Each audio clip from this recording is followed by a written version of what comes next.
আমাদের। আর আমরা আহা, যুবক ছেলে ও যুবতী মেয়ে, যুবক ছেলে মোবাইল কিনেছো, মোবাইলে নেট ঢুকিয়েছো, জিও সিম লাগিয়ে হরদম খালি নোংরা নোংরা ছবি, কম্বল মুড়ি দিয়ে, কাঁথা মুড়ি দিয়ে, হেডফোন গুঁজে মোবাইল ধরে দেখছো। হাত দিয়ে মোবাইলটা ধরে আছো, হাতের জেনা। চোখ দিয়ে দেখছো, চোখের জেনা। কান দিয়ে শুনছো, কানের জেনা। আর ব্রেন দিয়ে অনুভূতি করছো, বিবেকের জেনা। জেনা শুধু লজ্জাস্থানের হয় না, অঙ্গ প্রত্যঙ্গের জেনা হয়। আল্লাহ কোরআনে বলেছেন, লা তাকরাবুজ জিনা, ব্যভিচার করা তো দূরের কথা, ব্যভিচারের ধারে বাড়ে যাস না। ইন্নাহু কানা ফাহিশা, এটা খুব নোংরা কাজ। ওয়াসাআ সাবিলা, খুব বাজে রাস্তা। ব্যভিচার করলে কি শাস্তি? ভারতীয় সংবিধানে ধর্ষণ করলে তার সাজা কি তো আপনারা সব জানেন। কোরআনের সাজা কি শুনবেন? বলবো? আরে ভাই বলবো? কোরআনের সাজাটা শুনবেন, কোরআনে আছে, আযানিয়াতু ওয়াযানি ফাজরিদু কুল্লা ওয়াহিদিন মিনহুমা মিয়াতা জালদা। আল্লাহ পাক বলছেন, ব্যভিচারকারী নারী হোক আর পুরুষ হোক, যদি প্রমাণ পাওয়া যায় ব্যভিচার করেছে, 100 গা বেত মারা হবে, 100 গা বেত মারা হবে। আর যদি বিবাহিত পুরুষ বিবাহিত নারী জেনা করে, তার শাস্তি কি জানেন? কোমর থেকে পুঁতে দিয়ে, কোমর পর্যন্ত মাটিতে পুঁতে দিয়ে, দুধ থেকে পাথর মারতে মারতে মেরে ফেলতে হবে। পাথর মারতে মারতে মেরে ফেলতে হবে। আচ্ছা, নবীর যুগে এরকম ঘটনা ঘটেছে? হ্যাঁ, বহু ঘটেছে। একটা ছোট্ট ঘটনা বলি, শুনলে চমকে যাবেন। আল্লাহর নবীর কাছে একজন মেয়ে ছেলে এসেছে। নবীজি বসে আছে, একজন মেয়ে ছেলে এসেছে। এসে বলছে, ইয়া রাসূলুল্লাহ, আমি আপনার কাছে একটা জিনিস জানতে চাই। তো বলছে, বলো। মেয়েটি বলছে, ইয়া রাসূলুল্লাহ, আমি জিনা করেছি। সঙ্গে সঙ্গে নবীজি এই ওর দিকে তাকিয়েছিলেন, সঙ্গে সঙ্গে মুখটা ঘুরিয়ে নিলেন। আবার মেয়েটা ঘুরে এই দিকে এসেছে, এসে বলছে, ইয়া রাসূলুল্লাহ, আমি জিনা করেছি, আমাকে ইসলামের আইন আমার উপরে প্রয়োগ করুন। নবীজি আবার মুখটা ঘুরিয়ে দিলেন। কবার হলো? দুবার। আবার মেয়েটা এদিকে এসেছে, ইয়া রাসূলুল্লাহ, আমি জিনা করে ফেলেছি, আপনি আমাকে ইসলামের হুকুম আমার উপরে জারি করুন। দুনিয়ার আগুনে তো জ্বলবই, দুনিয়ার অপমান তো সহ্য করতেই হবে, আবার কিয়ামতের মাঠে জাহান্নাম পেতে হবে। অতএব দুনিয়াতে যদি শাস্তি ভোগ করে যাই, আমার মনে হয় পরকালে জান্নাতটা পাবো, আল্লাহ জাহান্নামের শাস্তি থেকে বেঁচে যাব। সঙ্গে সঙ্গে নবীজি মুখটা আবার এদিকে ঘুরিয়ে নিলেন। কবার হলো? বলুন, এটা কথা বলুন। 3 বার। চতুর্থবার যখন মেয়েটি বলেছেন, তখন নবীজি বলছেন, তুমি জিনা করেছো, তার মাধ্যমে পেটে বাচ্চা এসেছে? তখন মেয়েটি বলল, জি হ্যাঁ, জি হ্যাঁ, পেটে বাচ্চা এসেছে। নবীজি বললেন, শোনো, তোমার পেটে বাচ্চা, এখন ইসলামের আইন তোমার উপরে প্রয়োগ করা যাবে না, চলে যাও, বাচ্চা হলে তারপরে আসবে। মেয়েটি বাড়ি চলে গেল। অনেক বুখারীর হাদিস গো বাবা, আমি গল্প করছি, গল্প আকারে আপনাদের বলছি। মেয়েটি বাড়ি গেল। মা বোনেরা শুনে নিন, আল্লাহ ঈমান কাকে বলে দেখুন। চলে গেল। চলে যাবার পর বাচ্চা হয়েছে, বাচ্চাটাকে কোলে করে নিয়ে মেয়েটি এসেছে, ইয়া রাসূলুল্লাহ, আমি সেই মেয়ে ছেলে, এই সেই বাচ্চা। নবীজি বললেন, বাচ্চা এখন দুধ খায়? বলছে, জি হ্যাঁ। বলছে, এখনো তোমার উপরে ইসলামের আইন জারি করা যাবে না। কিছু বুঝতে পারছেন আমার ওয়াজ? বাড়ি থেকে ভাববেন। তারপরে বলল, কিছুদিন পর আবার বাচ্চাটা এসছে, মেয়েটা নিয়ে বাচ্চাটাকে এসছে, বাচ্চাটাকে নিয়ে এসছে মেয়েটা। একটা রুটি বাচ্চাটা ছিঁড়ে ছিঁড়ে খাচ্ছে, ছিঁড়ে ছিঁড়ে খাচ্ছে।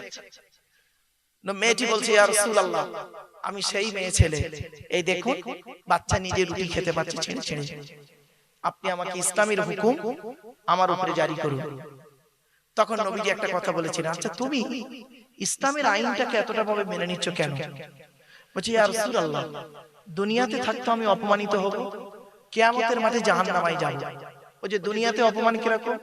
বলে, ইয়া রাসূলুল্লাহ, এই বাচ্চা যখন বড় হবে, এ যখন আমাকে প্রশ্ন করবে আমার বাপ কে, আমি কোনো জবাব দিতে পারবো না।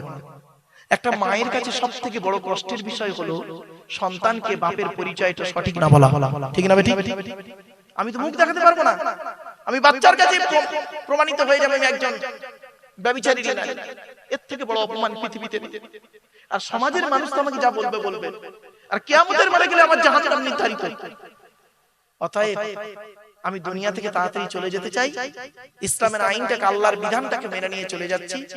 আল্লাহ যদি এই ওসিলায় আমাকে কিয়ামতের মাঠে জাহান্নাম থেকে নাজাত দেয়। নবীজি বললেন, এই বাচ্চাটার দায়িত্ব নেবার মতো কেউ আছে তোমরা? তো একজন ব্যক্তি বলল, ইয়া রাসূলুল্লাহ, আমি ওই বাচ্চাটার দায়িত্ব নেব। বাচ্চার দায়িত্ব নিয়ে নিল। বলল, তোমরা এই মেয়েটাকে নিয়ে যাও, কোরআনের আইন, আমার বাবার কথা না, নবীর কথা নয়, আমার রাসূল যেটা বলতেন আল্লাহর ওহী ছাড়া বলতেন না। ফাঁকা জায়গা মাঠে নিয়ে যাও, কোমর পর্যন্ত পুঁতে দিয়ে পাথর মারতে মারতে মেরে দাও। মেয়েটিকে কোমর পর্যন্ত পুঁতে দেওয়া হলো। এবারে পাথর ছুটছে, পাথর ছুটছে, পাথর কারোর মাথায় লাগছে, মেয়েটার মাথায় লাগছে, গায়ে লাগছে, লাগতে লাগতে লাগতে লাগতে একটা পাথর একজন সাহাবী খুব জোর মেরেছে, আর সেই মাথা থেকে পাথরটা লেগে রক্ত ছিটে এসে ওই সাহাবীর পাঞ্জাবিতে লেগেছিল। তো এই সাহাবী একটু বলেছিলেন, এই জেনাকারীর রক্ত। এই কথাটা রাসূলুল্লাহর দরবারে পৌঁছে যায়। রাসূলুল্লাহর কাছে যখন পৌঁছে গেল, রাসূলুল্লাহ বলছে, ও আমার সাহাবীরা, ওই মেয়েটাকে আর খারাপ বলো না, ওই মেয়েটাকে আর খারাপ বলো না। ও আল্লাহর আইনকে এতটাই মেনেছে, আল্লাহর প্রতি এতটাই বিশ্বাস রয়েছে, নবীর প্রতি এতটাই বিশ্বাস রেখেছে, কোরআনের প্রতি এতটাই বিশ্বাস রেখেছে। মনে রাখো, ওই মান নারী দুনিয়াতে এত বড় একটা আইন নিজের ঘাড়ে নিয়েছে, কিয়ামতের মাঠে আল্লাহ পাক ওকে নাজাত দিয়ে দেবে। কি বুঝলেন? বাড়ি থেকে ভাববেন। আমি আপনাদেরকে প্রথম যখন বললাম যে জাহান্নামের এই প্রথম কথা যখন বললাম, আপনাদের মনের প্রতি কোনো অনুভূতি যদি না হয়, তাহলে জানবেন আপনার অন্তরে ঈমানটা নেই। আর মুমিনের পরিচয় হলো এক নাম্বার, ইন্নামাল মুমিনুনা আল্লাযীনা ইযা যুকিরাল্লাহু ওয়াজিলাত কুলুবুহুম। এক নাম্বার হলো মুমিনের সামনে যখন আল্লাহর গজবের আলোচনা করা হবে, মুমিনের অন্তরটা আল্লাহর ভয়ে কাঁপতে থাকবে, আল্লাহর ভয়ে কাঁপবে। পৃথিবীর কোন মানুষের ভয়ে কাঁপবে না, আল্লাহর ভয়ে কাঁপবে আপনার অন্তরটা। আপনি আল্লাহকে ভয় করুন। বাপেরা, রানীগাছির মানুষদের কাছে আমার একান্ত অনুরোধ, আপনারা আল্লাহকে ভয় করুন, পৃথিবীর মানুষের ভয় করবেন না। কদিন বাঁচবেন? এ জীবন শুরু হয়েছে 150 টাকায়, এ জীবন শেষ হবে 1500 টাকায়। এ জীবন শুরু হয়েছে একটা নাম দিয়ে, প্রত্যেকের একটাই নাম ছিল, কি বলুন তো? শিশু। কি বললাম? শিশু। প্রত্যেকের একটাই নাম শিশু। ডাক্তাররা একটাই নাম দিয়েছিল, শিশু। ছেলে মেয়ে আলাদা করলো, মেল আর ফিমেল বলে লিখে দিল, নইলে বেবি। এই জীবন শুরু হয়েছে আমাদের প্রত্যেকের একটা নাম দিয়ে, শিশু। এই জীবন শেষ হবে, প্রত্যেকের একটাই নাম হবে, কি বলুন তো? লাশ। কি বললাম? লাশ। আগে চলে গেছে বাঁশ। রাগ করবেন না, ভুল বললাম বুঝি না? আরে মাটি দেওয়ার আগে কি যায়? বাঁশ। বাঁশ দু রকমের হয়, বাঁশ দু রকমের। একটা বাঁশ যায় চাপা দেওয়ার জন্য, আর একটা বাঁশ যায় পেটাই দেওয়ার জন্য। বুঝতে পারিনি না? ও মুসলমান, তোমার বাঁশটা দেওয়া হয়েছিল চাপা দেওয়ার জন্য। আপনাদের এলাকায় কাঠে কেউ হিন্দু ভাইরা মরা পড়ায়? কাঠে কাঠে শ্মশানে দেখবেন কি স্মৃতিটা হয়। আমরা ছোটবেলায় তো দেখেছি, বহু শ্মশানে গিয়ে দেখেছি এরকম হচ্ছে, বাচ্চা বয়স ওই জিনিসগুলো দেখতাম, খিচে উঠতো, লাঠির বাড়ি মেরে আবার শুইয়ে দিত। এখন সেটা বুঝলাম যে বাঁশ দুই রকমের হলো, একটা বাঁশ গেল চাপা দেওয়ার জন্য, আর একটা বাঁশ গেল পেটাই দেওয়ার জন্য। পার্থক্য এই জায়গাটা। একবার ভেবেছেন চোখ দুটো বন্ধ হয়ে গেলে কি হবে? কেউ পাশে নেই, কি আছে আপনার? টাকা পয়সা, গাড়ি বাড়ি, ব্যবসা বাণিজ্য, ছেলে মেয়ে, আত্মীয় স্বজন, বন্ধু বান্ধব, সব শেষ। কেউ যাবে না, একাকিত্বের জীবন নিয়ে চলে যেতে হবে। শুনে নিন, সেকেন্দার বাদশা মারা যাওয়ার আগে মন্ত্রীদেরকে 3টে আদেশ করেছিল যে আমি মারা যাওয়ার পর আমার লাশটা কবরস্থানে কারা নিয়ে যাবে। তখন মন্ত্রীরা বলল, স্যার আমরা নিয়ে যাব। খবরদার নয়, খবরদার নয়, তোমরা নিয়ে যাবে না। বলে কে নিয়ে যাবে? আপনার পরিবার বর্গ? বলে তাও না। তাহলে নিয়ে যাবে কে লাশটা কবরস্থানে? ও যে ডাক্তাররা, কারা? ডাক্তাররা যারা আমার দেহের চিকিৎসা করেছে, ওরাই আমার লাশটাকে কবরস্থানে নিয়ে যাবে। এক নাম্বার। দুই নাম্বার, আমি মারা যাওয়ার পর, আমার মাটি দেওয়ার পর, আমার সম্পদ সোনা দানা কিছুটা কবরের পাশে রেখে চলে আসবে। কয়েকদিন রাখার পরে তারপরে নিয়ে চলে আসবে। তিন নাম্বার, আমি মারা যাওয়ার পর আমার হাত দুটো কাফনের বাইরে করে দেবে। আমরা কি করি বাবা? কি করি? কাফনের ভিতরে দিয়ে মুড়ে দিই তো। উনি বললেন আমার হাত দুটো কাফনের বাইরে করে দেবে। ব্যাস। জিজ্ঞাসা করা হলে একটু খুলে বলুন তো কি বলতে চাইছেন আপনি? বলছে শোনো, আমার লাশটাকে কবরস্থানে ডাক্তাররা নিয়ে যাবে কেন জানো? মানুষের ধারণা হয় ডাক্তাররা জীবন দেয়, জীবন নেয়। জীবন দেওয়া নেওয়ার মালিক ডাক্তার নয়, জীবন দেওয়া নেওয়ার মালিক কে? আল্লাহ। আল্লাযী খালাকাল মাউতা ওয়াল হায়াতা। আল্লাহ পাক হায়াত মউতের মালিক। ডাক্তারদের ধারণা ডাক্তাররা এই জন্যই কাঁধে করে নিয়ে যাচ্ছে আমাকে। ডাক্তাররা বলে দিচ্ছে ওরে পৃথিবীর মানুষ শোন, এই বাদশার মুখের কথার মাধ্যমে আমরা আন্দাজে চিকিৎসা করেছি। ও যেটা বলেছে পেটের যন্ত্রণা হচ্ছে, পেটের যন্ত্রণা আন্দাজে ওষুধ দিয়েছি। মাথার যন্ত্রণা হচ্ছে, আন্দাজে ওষুধ দিয়েছি মাথার যন্ত্রণা। ওর কথা মতো ওষুধ দিয়েছি, কিন্তু বাঁচাতে পারিনি, বাঁচাতে পারিনি। তাই যার মাল তাকে ঘাড়ে করে দিয়ে আসছি। এক নাম্বার। দুই নাম্বার হলো যে কি বলেছিল, আমি মারা যাওয়ার পর আমার সোনা দানাগুলো কি করবে? কবরের পাশে রেখে দিয়ে আসতে। পৃথিবীর মানুষ যাতে দেখ বুঝে যে এত বড় একটা বাদশা হয়ে মরে আছে, কবরে মাটির নিচে শুয়ে আছে, আর কবরের পাশে এতগুলো সোনা দানা টাকা পয়সা একটুও নেওয়ার ক্ষমতা নেই। কি বুঝছেন? ভাবেন। আমার ওয়াজ হলো ভাবতে হবে, বুঝতে হবে, চিন্তা করতে হবে, দেখবেন পরিবর্তন হবে ইনশাআল্লাহ। তিন নাম্বার বলেছিলেন আমি মারা যাওয়ার পর আমার লাশটাকে কি করবে? হাত দুটো কাফনের ভিতরে করে দেবে, বাইরে করে দেবে। আমরা তো ভিতরে করে মুড়ে দিই, লাশকে বাইরে করে দেবে কেন? পৃথিবীর মানুষকে জানিয়ে যাচ্ছি, ওরে দুনিয়ার মানুষ শোন, এই দুই হাত দিয়ে আমি পৃথিবীতে অনেক কিছু উপার্জন করেছি। গাড়ি বাড়ি বিল্ডিং বানাখানা সবকিছু করেছিলাম এই দুই হাত দিয়ে। তোরা দেখ, তোরা হয়তো মনে করবি বাদশা সেকেন্দার আজকে সোনা দানা সব নিয়ে হাতে করে কাফনের ভিতরে করে নিয়ে কবরে যাচ্ছে। দেখ, দুটো খালি হাত নিয়ে মায়ের পেট থেকে এসেছিলাম, আজ দুটো খালি হাত নিয়ে চলে গেলাম। এই কথাগুলো শোনার পরে যদি আপনার অন্তরের ভিতরে যদি ধাক্কা দেয় যে জীবনটা পৃথিবীর কয়েকদিন মাত্র, কয়েকদিনের জীবন, এই জিন্দেগি কয়েকদিনে, কেউ সাথে যাবে না, এইটুকু যদি আপনার মনের মধ্যে ধাক্কা লাগে, জানবেন আপনার অন্তরে ঈমান আছে।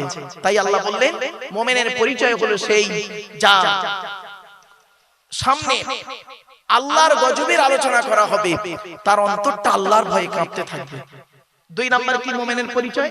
মুমিনকে চিনবেন কি দেখে? দুই নাম্বার পরিচয়, ওয়া ইদা তুলিয়াত আলাইহিম আয়াতুহু যাদাতুহুম ঈমানা।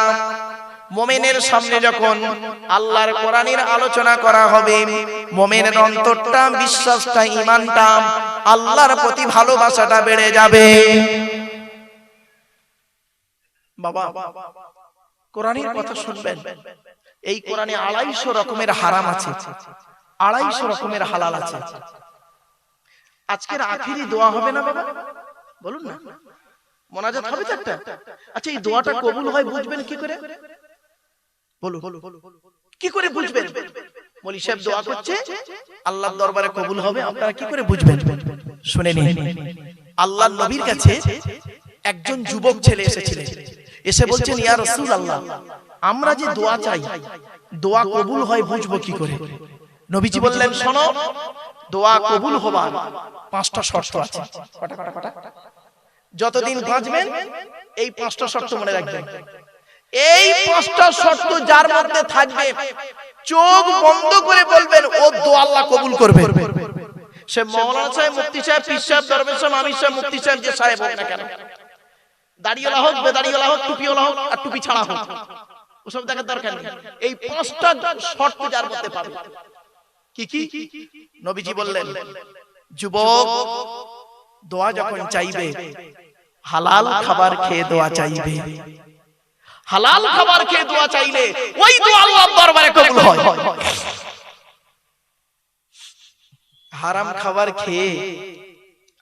খাবার খেয়ে মোনাজাতে উনি কাঁদছেন, চোখের পানি ফেলছে মোনাজাতে। বেটা, হারাম খাবার খেয়ে মোনাজাতে তুমি কাঁদছো, আর তুমি মনে করেছো তোমার দোয়া কবুল হবে, আল্লাহ করবে? হ্যাঁ, আপনি ভাবলেন কি করে? অসম্ভব। এজন্য দোয়া কবুল হওয়ার প্রথম শর্ত হলো হালাল খাবার। মা বোনদের বলে যাচ্ছি, মায়েরা বোনেরা, হালাল খাবার খান। স্বামীকে অন্তত এতটুকু কথা আপনি বলুন, প্রাণের স্বামী, হারামের কোটিপতি হয়ে লাভ নেই, হালালের গরিবটাই ভালো।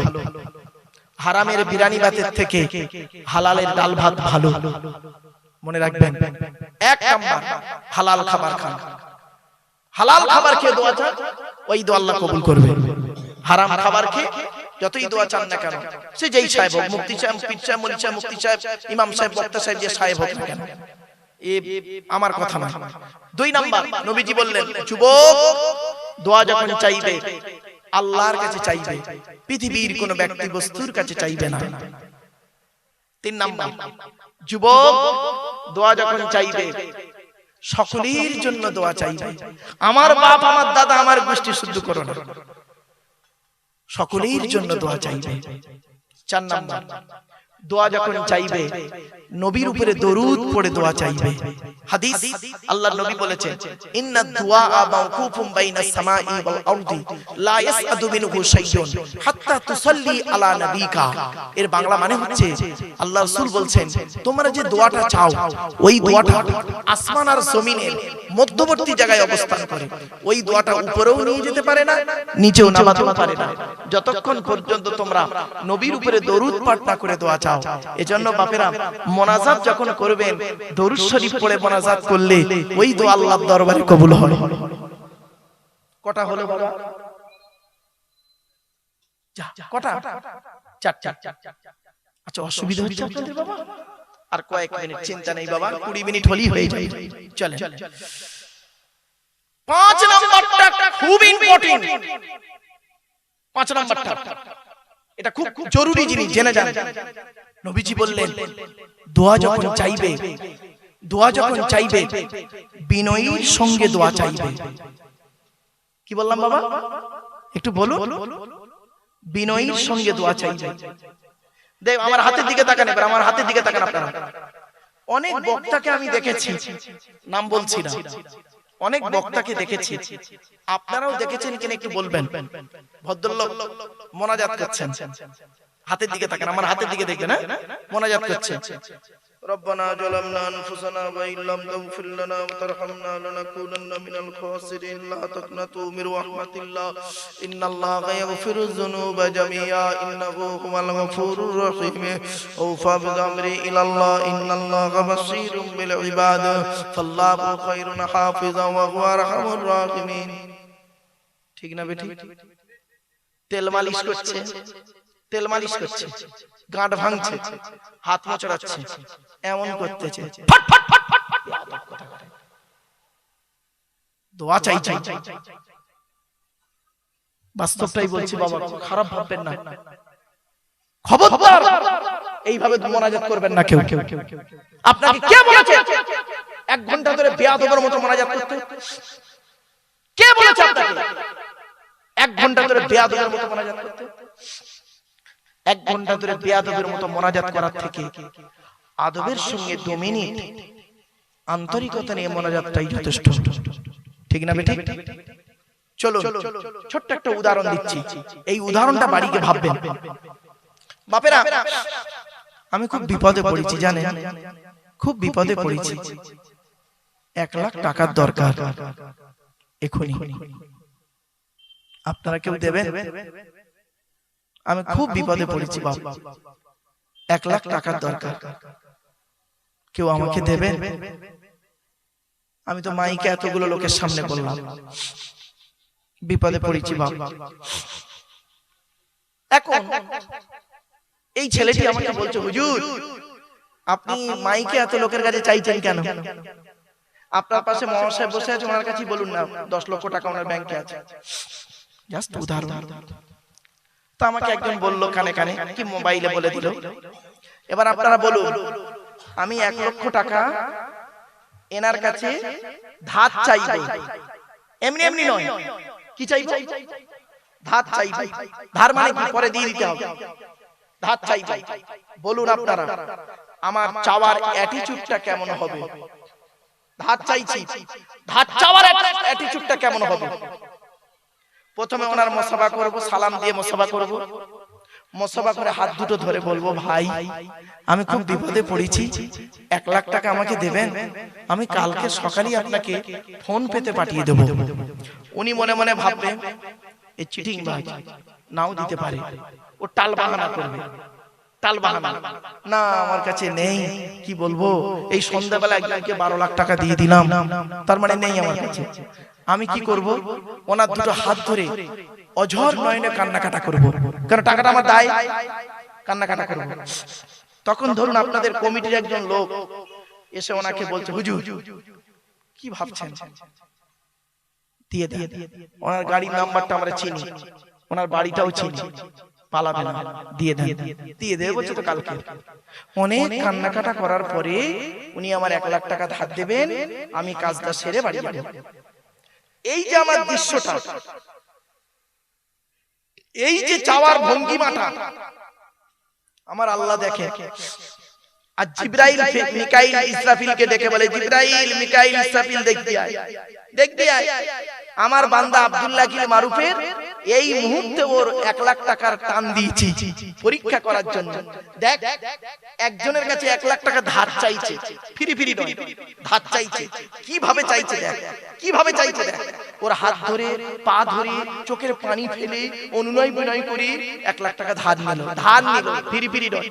আর আমি আল্লাহ হলাম মালিকের মালিক, আমার কাছে মোনাজাত করছে, দেখ হাত মোছাড়াচ্ছে, তেল মালিশ করছে, গাঁট ভাঙছে, ও দোয়াই কবুল করব। বাবা কথাটা শুনতে হয়তো হাসি লাগলো, অতি বাস্তব কথা বলছি বাপ। মোনাজাত যখন করবেন আন্তরিকতা নিয়ে, অন্তরের কথাগুলো একটু বলবেন। আর বক্তাদের উচিত এই মোনাজাত করতে করতে মাঝে অন্তত 2 মিনিট একটু মনে মনে মোনাজাত করা উচিত, ঠিক না বেটি? কথাটা শুনতে অসুবিধা হচ্ছে আপনাদের? ধরুন আমি মোনাজাত করছি, আমার যা যা প্রয়োজন আমি চিল্লে চিল্লে বলছি, আল্লাহ আমার এই করো, তাই করো, আমাদের এই করো, অমুক করো, তুমি করো, অমুক কিছু বলছি। এমনও কিছু কথা আপনার আছে, আপনার এমনও কিছু কথা আছে যেটা আপনি মাইকে বলতে পারবেন না, ঠিক না বেঠিক? আপনি সেটা মনে মনে আল্লাহর কাছে বললেন। এই জন্য বক্তাদের উচিত মোনাজাতের মাঝখানে 2 মিনিট অন্তত নিজে মনে মনে ওর অন্তরের কথাগুলো বলা, আর শ্রোতাদেরকে তার অন্তরের কথাগুলো আল্লাহর কাছে বলতে দেওয়া। কিছু বুঝতে পারছেন আমার কথা? কিন্তু এসব তো হয়ই না আমার বাপেরা। চলো তাহলে মোমেনের পরিচয় হলো 5টা। কি কি? 1 নাম্বার, মোমেনের সামনে যখন আল্লাহর গজবের আলোচনা করা হবে, মোমেনের অন্তরটা আল্লাহর ভয়ে কাঁপতে থাকবে। 2 নাম্বার, মোমেনের সামনে যখন কোরআন তেলাওয়াত করা হবে, মাসলা মাসাইলের আলোচনা হবে, আল্লাহর নবীর কথা বলা হবে, তখন মোমেনের অন্তরটা, ভালোবাসাটা, ঈমানটা আল্লাহর প্রতি বেড়ে যাবে। 3 নাম্বার মোমেনের পরিচয় শুনুন। পৃথিবীর জমিনে মোমেন ব্যক্তি, আকাশের নিচে জমিনের উপরে মোমেন ব্যক্তি যারা হবে, সত্যিকারের মোমেন হবে, পৃথিবীর কোন ব্যক্তি বস্তুর উপরে তারা ভরসা করবে না। কোন কাজে পৃথিবীর কোন ব্যক্তির উপরে ভরসা করবে না। ভরসা করবে কার উপরে? ওয়ালা রাব্বিহিম ইয়াতাওয়াক্কালুন। মুমিন ব্যক্তিরা ভরসা করবে একমাত্র প্রত্যেকটা কাজে আল্লাহর উপরে ভরসা করবে। জোরে জোরে। এবার আপনারা আল্লাহর উপরে ভরসা করুন, আল্লাহ আপনাকে ঠিক রাস্তা বলে দেবে। 4 নাম্বার মুমিনের পরিচয়, আল্লাযীনা ইউকিমুনাস সালাত। মুমিনের 4 নাম্বার পরিচয় হলো মুমিন ব্যক্তি 5 ওয়াক্ত নামাজি হবে। এখন নামাজের ফরজ কটা তাও জানে না, ওযুর ফরজ কটা তাও জানে না, তায়াম্মুমের ফরজ কটা তাও জানে না, গোসলের ফরজ কটা তাও জানে না। বাপেরা আমি একটু বলে দিচ্ছি, শুনে নিন অন্তত। গোসলের ফরজ হলো 3টে। কটা? এই মা বোনেরা শুনে নিন, গোসলের ফরজ তিনটে। কি কি? 1 নাম্বার গড়গড়া সহ কুল্লি করা। 2 নাম্বার নাকের নরম গোস্ত পর্যন্ত পানি পৌঁছানো। 3 নাম্বার সারা শরীরটা ভালো করে ধৌত করা। এটা গোসলের ফরজ। তায়াম্মুমের ফরজ তিনটে। কি কি? 1 নাম্বার নিয়ত করা, 2 নাম্বার মুখমণ্ডল মোছা করা, 3 নাম্বার হাত মোছা করা। ওযুর ফরজ 4টে। কি কি? 1 নাম্বার মুখমণ্ডল ধৌত করা। মুখমণ্ডল কতদূর ধৌত করবেন দেখে নিন, শিখে নিন, বুঝে নিন, জেনে নিন। এ চুলের গোড়া থেকে নিয়ে থুতনি পর্যন্ত, এ কানের লতিকা থেকে নিয়ে অপর কানের লতিকা পর্যন্ত ভালো করে ধৌত করবেন। যদি একটা লোমের গোড়া শুকনো থাকে ওযু হবে না, ওই ওযুতে নামাজ পড়লে কবুল হবে না। অনেকে দেখবেন শীতকালে ওযু করে আর গরমকালে ওযু করে। গরমকালে ওযু করতে গেলে কল থেকে কল ছাড়তে চায় না, আর শীতকালে কলের ধারে যেতে চায় না। ঠিক না বেটি? বাস যাদের ঘন দাঁড়িয়ে আছে ভালো করে খিলাল করবেন, নইলে ওযু হবে না বাপ। 2 নাম্বার হাতের কনুইয়ের উপর পর্যন্ত ধৌত করবেন। 3 নাম্বার মাথা মণ্ডল মোছা করবেন। 4 নাম্বার পায়ের গাঁটের উপর পর্যন্ত ধৌত করবেন। ওযুর ফরজ হয়ে গেল। এবার আসছি নামাজের ফরজ। নামাজের ভিতরে বাইরে হলো 7টা ফরজ, ভেতরে হলো 6টা ফরজ, মোট 13টা ফরজ। অনেকেই তো নামাজের ফরজ জানে না। নামাজ ক ওয়াক্ত ফরজ বাবা? 5 ওয়াক্ত। ফজরের নামাজ ক রাকাত? 4 রাকাত। 2 রাকাত ফরজ, 2 রাকাত সুন্নাত। জোহরের নামাজ 12 রাকাত, 4 রাকাত সুন্নাত, 4 রাকাত ফরজ, 2 রাকাত সুন্নাত, 2 রাকাত নফল। আসরের নামাজ 8 রাকাত, 4 রাকাত সুন্নাত, 4 রাকাত ফরজ। মাগরিবের নামাজ 7 রাকাত, 3 রাকাত ফরজ, 2 রাকাত সুন্নাত, 2 রাকাত নফল। এশার নামাজ 17 রাকাত, 4 রাকাত সুন্নাত, 4 রাকাত ফরজ, 2 রাকাত সুন্নাত, 2 রাকাত নফল, 3 রাকাত বেতের, 2 রাকাত নফল। ক্লিয়ার? এই হলো মোট 48 রাকাত নামাজ। ক্লিয়ার? এবার আসছে শুনে নিন। ছোট্ট একটা প্রশ্ন করি আপনাদের। আমি এই স্টেজে আসার আগে না ওই যেখানে একটু বিশ্রাম করছিলাম ওখানে একটু ওদেরকে বলছিলাম, আচ্ছা বাবা ফজরের নামাজ ফরজ ক রাকাত? বল বল বল। 2 রাকাত। আচ্ছা জোহরের নামাজ ফরজ ক রাকাত? আসরের, এশার 4, আর মাগরিবের কেন 2 4 4 4 আর এটার বেলা 3 কেন? বেজোড় কেন? একটা বিশাল বড় ইতিহাস আছে গো বাপ এর পেছনে। আবার দেখেন ফজরের নামাজ যখন ইমাম সাহেব পড়ায় তখন জোরে জোরে কেরাত বলে না? বলে তো ফজরে। মাগরিবের নামাজ আর এশার নামাজে জোরে জোরে কেরাত করে, তাই না? আর আসর আর জোহরে মনে মনে পড়ে কেন? দেখেছেন? শুধু তাই না, আজকে জুম্মার দিন গেল না বাবা? হ্যাঁ, আচ্ছা জুম্মার নামাজ হলো জোহরের পরিবর্তে জুম্মার নামাজ। তা জোহরের নামাজ ফরজ ক রাকাত? 4 রাকাত। আর জুম্মার নামাজ কেন? ওর পরিবর্তে যদি এটা হয় তাহলে জুম্মার নামাজ 4 রাকাত হওয়া উচিত। দেখেছেন শিক্ষা কোথায় আছে বুঝতে পারছেন বাবা? আরেকটা দেখেন, আজকে জুম্মার দিনে ইমাম সাহেব যখন খুতবা দিয়েছিল, খুতবাটা কখন দিয়েছিল বাবা? জুম্মার নামাজের আগে না পরে? আগে। আর ঈদ হবে, রমজানের পরে ঈদ হবে, ঈদের নামাজের খুতবা ইমাম সাহেব কখন পড়ে? নামাজের আগে না পরে? কেন? ওটার বেলা পরে, এটার বেলা আগে কেন? বাবা জলসা যখন দেবেন কিছু জিনিস শেখার জন্য জলসা দেবেন, এতে করে জলসা দেওয়াটা সার্থক হবে। চলো আরো দেখেন, ফজরের নামাজ, জোহরের নামাজ, আসরের নামাজ, মাগরিবের নামাজ, এশার নামাজ, কোন নবী কোন নামাজগুলো পড়েছে একটু শুনে নিন। ফজরের নামাজ পড়তে পড়েছিলেন সর্বপ্রথম হযরতে আদম আলাইহিস সালাতু ওয়াস সালাম। সুবহানাল্লাহ বলা গেল না? জোহরের নামাজ পড়েছিলেন হযরতে ইব্রাহিম খলিলুল্লাহ। আসরের নামাজ পড়েছিলেন সর্বপ্রথম হযরতে ইউনুস, কেউ বলেছেন হযরতে আইয়ুব আলাইহিস সালাতু ওয়াস সালাম। এশার নামাজ পড়েছিলেন বিশ্বনবী মুহাম্মদ সাল্লাল্লাহু আলাইহি সাল্লাম, আর মাগরিবের নামাজ পড়েছিলেন হযরতে দাউদ আলাইহিস সালাতু ওয়াস সালাম। দাউদ নবীকে সুলাইমান নবীর বাপ। ঘটনাটা একটু বলি, অসুবিধা হচ্ছে আপনাদের? শুনে নিন, এগুলো শিখে নিন। দাউদ নবীর ছেলের নাম ছিল সুলাইমান নবী, উনি একজন বাদশা হয়েছিলেন। তো সুলাইমান নবীর কাছে দুজন নারী এসেছিল একটা বিচার করতে, বিচার। তো সুলাইমান দাউদ নবীর কাছে এসেছে দুটো নারী বিচার করতে। তো দাউদ নবী করেছেন যে বিচারটা করে দিয়েছেন, দুজনকেই বলেছেন, দুজনের কথা থেকে বিচার করে দিয়েছেন। গেটে সুলাইমান নবী দাঁড়িয়েছিল, ছেলে। তো সুলাইমান নবী বলছে, কি ব্যাপার, তোমরা দুজন মহিলা কোথায় গিয়েছিলে?